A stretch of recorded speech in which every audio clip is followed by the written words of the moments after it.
só registrar o que o professor mencionou aqui também da fala do pastor Silas Malafaia, que é padrinho político de Sóstenes Cavalcante, saiu em defesa do afilhado e atacou duramente Alexandre de Moraes também após a operação. Em vídeos publicados nas redes sociais, Malafaia disse que a investigação teria motivação política e classificou a ação como perseguição à atuação do parlamentar na Câmara dos Deputados. Ele disse que é tudo armação para denegrir e classificou como uma perseguição implacável à direita para calar todos que se levantam contra Lula. Alexandre de Moraes e o Supremo Tribunal Federal. O pastor lembrou que o filho do presidente Lula foi citado na investigação sobre descontos ilegais de pensionistas do INSS e também cobrou uma apuração rigorosa do contrato milionário da esposa de Alexandre de Moraes com o Banco Master. Ele mesmo trazendo outros casos aqui, mostrando justamente o contrário um pouco, né, professor Aldo, de como a Polícia Federal mira diferentes áreas aqui do poder, uma vez que sua função é trazer essas investigações de forma autônoma. Queria te ouvir sobre esse caso envolvendo os deputados Sóstenes e Carlos Jordi aqui. Uma sensação que me fica também vendo essa estrutura toda dos assessores, professor, é que essa estrutura é muito grande desde sempre. Acho que quase sempre quando vemos casos de escândalos no Brasil, vemos a atuação de assessores na surdina, de certa forma também. O que isso diz até sobre a falta de investigação em casos como esse, de transparência nesse sentido? Ano que vem a gente está falando aqui de cotas parlamentares, mas na questão das emendas parlamentares também, que a gente sabe que é uma fatia tão grande do orçamento, falta tanta transparência e ano que vem pode gerar um hecatombe, de certa forma, no Congresso Nacional, as investigações em torno delas que devem começar em 2026 com o ministro Flávio Dino, né? Uhum. Então, é claro que tudo tem que ser investigado, esclarecido dentro da lei e tudo mais e tal, mas eu acho que a gente está diante do típico caso clássico, né, do santo de pau oco e do hipócrita, né? Porque tanto Sóstenes quanto Jordi são enfáticos no discurso da moralidade pública, da ética, tudo mais e tal.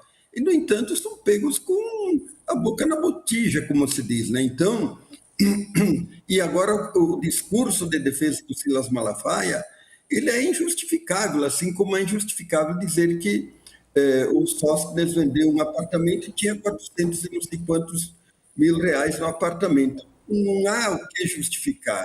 É como o caso que aquele que é pego com o dinheiro, os dólares na cueca e não tem o que dizer. Então, claro que todo mundo tem o direito de se defender, mas eu acho que tudo isso vai configurando um quadro de decomposição da direita. Porque se você comparar, por exemplo, até onde estava conversando com o pessoal do Globo, se você comparar o cenário de 2005, e em 2006 tivemos a primeira reeleição do Lula, e comparar agora esse quadro de 2025, caminhando para 2026, para o Lula o cenário é muito melhor do que 2005. Por exemplo, em 2005 tivemos o escândalo do Mensalão e tivemos aí do trânsito de 2005 para 2006 a chamada CPI do fim do mundo, que tinha um monte de coisa para investigar, 7, 8 itens, 7, 8 frentes e assim por diante. E o que você vê agora? O governo Lula, digamos assim, do âmbito ético-moral, ele está relativamente resguardado, enquanto que a direita tem líderes presos, líderes sendo investigados, tem mais investigação, se fala que 60 ou 80 parlamentares estão envolvidos em fraude nessa questão das emendas parlamentares, e isso evidentemente que vai alargando, de certa forma, o favoritismo do Lula na medida que se adentra em 2026.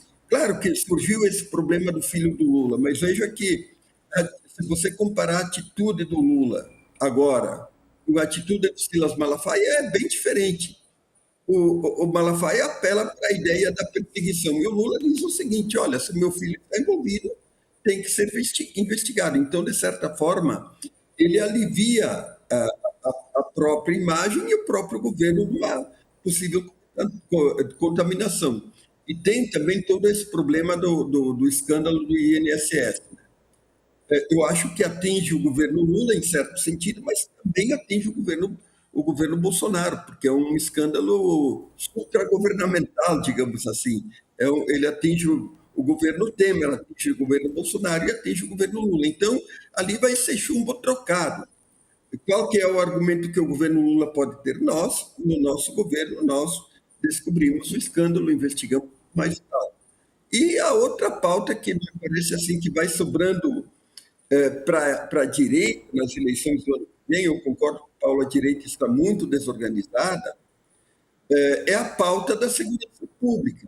E me parece que essa série de operações que o governo vem desenvolvendo, atacando a corrupção, atacando o crime organizado, o próprio Banco Master e tudo mais tal, é uma tentativa de dar uma resposta diferenciada àquilo que o Paulo falou, que é o massacre, simplesmente uma mortandade, uma estratégia cruenta, né, de oferecer um espetáculo degradante para a opinião pública.